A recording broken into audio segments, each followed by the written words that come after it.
Sema.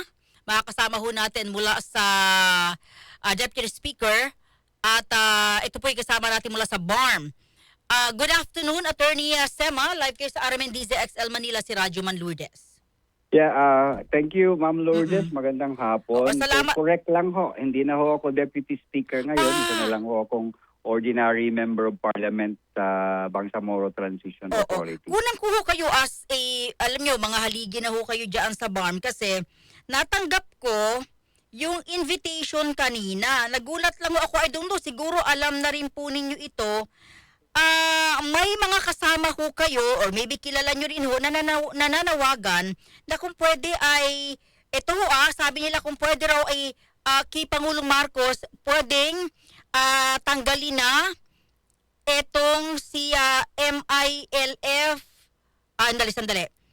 Ito ay i-recall yung appointment ng current interim chief minister at yung restoration po ng BARM leadership to the Moro Islamic Liberation Front.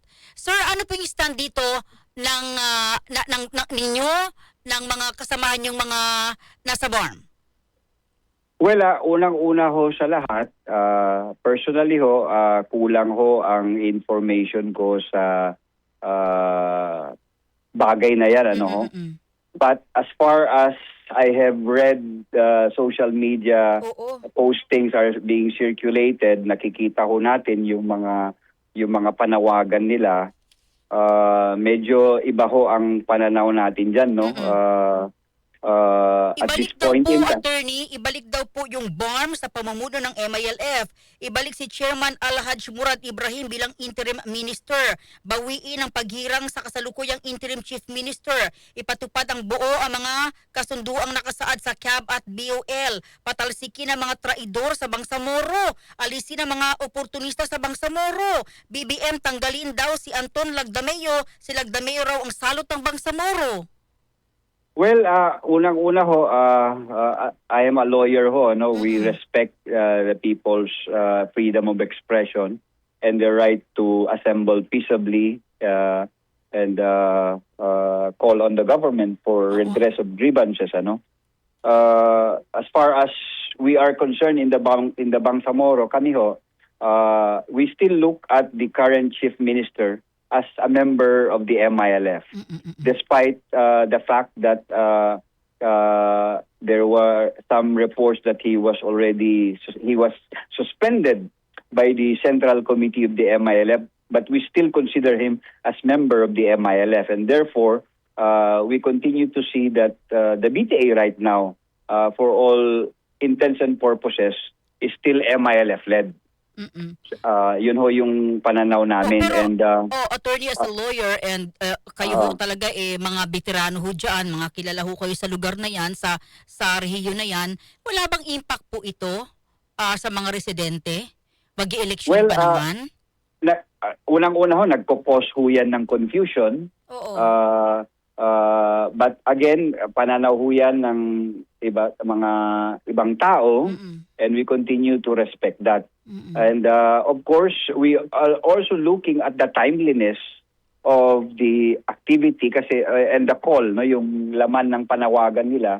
Medyo alanganin na rin ho dahil malapit na ho ang halalan at naka-schedule sa September, and to cause any change sa leadership ng BTA would not be good anymore in preparation, in relation to the upcoming elections in September. Sino bang kasalukuyang namumuno ngayon, sir, at gusto nilang ibalik itong si Chairman Ibrahim?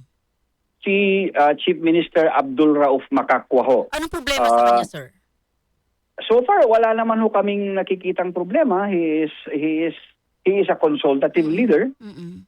He continues to be he continues to have our confidence, a strong confidence in his leadership, no?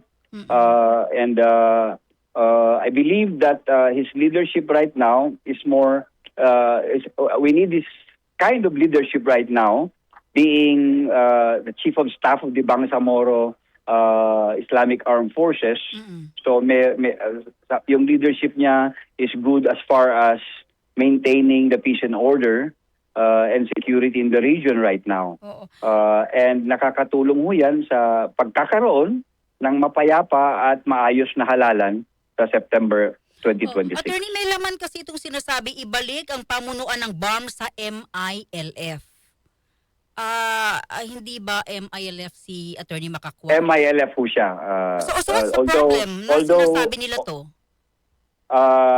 Hindi ho natin masasagot yan directly.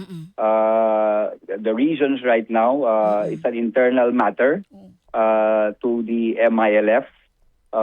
And I think the people, we understand the people are, may kanya-kanyang political beliefs, no?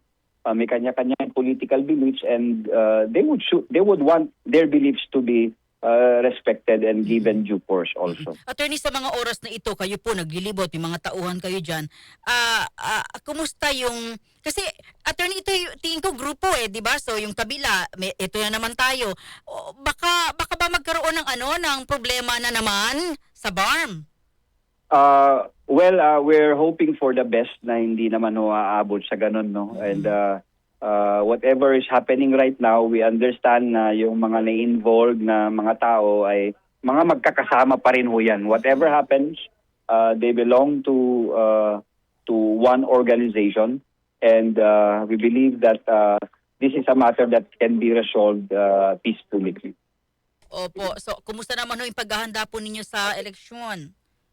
Well, kasalukuyan kami yung makinarya namin ay inaayos namin, at we're making sure that all matters are addressed leading into the elections in September, and we're trying really our best to reach as many people as we can, insofar as making them understand, maintindihan nila yung mission and objective ng aming partido, the Bangsamoro Party, at maintindihan nila yung mga plataforma de gobyerno ng aming partido. So sa tingin niyo yung isyung ito, again, between MILF, kasi internal nga ito, pero lumabas na, hindi ito makaka-apekto sa election, attorney?